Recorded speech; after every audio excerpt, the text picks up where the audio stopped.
जय श्री कृष्ण मित्रों, जन्माष्टमी के दिन रात्रि में बड़े धूमधाम से भगवान कृष्ण का जन्मोत्सव मनाया जाता है।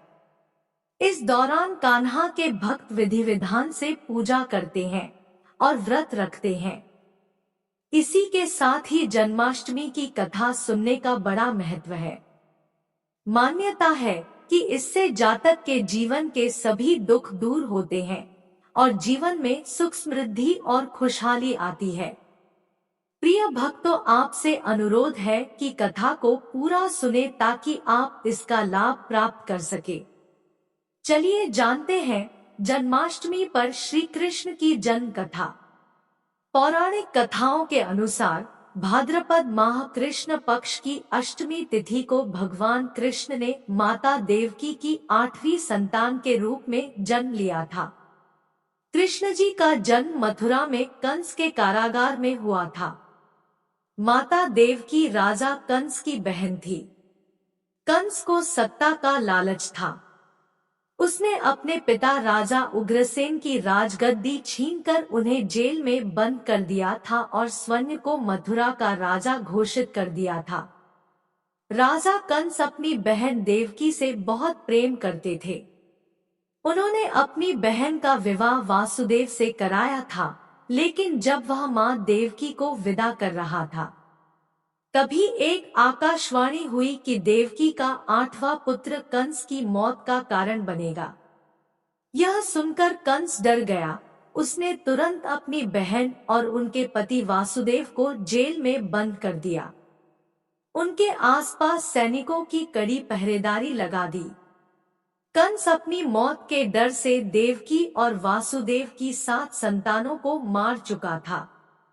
इसके बाद भाद्रपद माह कृष्ण पक्ष की अष्टमी तिथि को रोहिणी नक्षत्र अंधेरी रात में भगवान कृष्ण ने जानकी के 8वें संतान के रूप में जन्म लिया।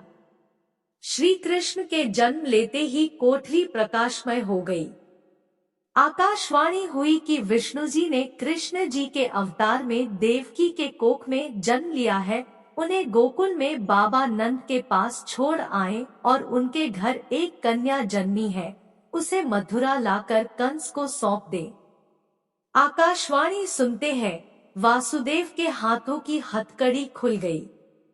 सभी पहरेदार सोने लगे। कान्हा ने एक टोकरी में बाल गोपाल को रखकर सिर पर रख लिया और गोकुल की ओर चल पड़े। कान्हा को गोकुलधाम ले जाने में वासुदेव को कई मुसीबतों का सामना करना पड़ा। यमुना नदी कृष्ण जी के चरणों को स्पर्श करने के लिए उफान पर आ गई, लेकिन चरण स्पर्श के बाद वह फिर से शांत पड़ गई। वह कान्हा को बाबा नंद के पास छोड़ आए और गोकुल से कन्या को लेकर वापस लौट आए। जेल अपने आप बंद हो गया और उनके हाथों में हथकड़ियां लग गई। कन्या की रोने की आवाज सुनते ही सभी पहरेदार उठ गए। कंस बंदीगृह आया। वह कन्या को देवकी और वासुदेव की 8वीं कन्या समझ उसे मारने चला, लेकिन वह आकाश में उड़ गई और फिर से आकाशवाणी हुई कि कंस को मारने वाला अब इस दुनिया में पैदा हो चुका है।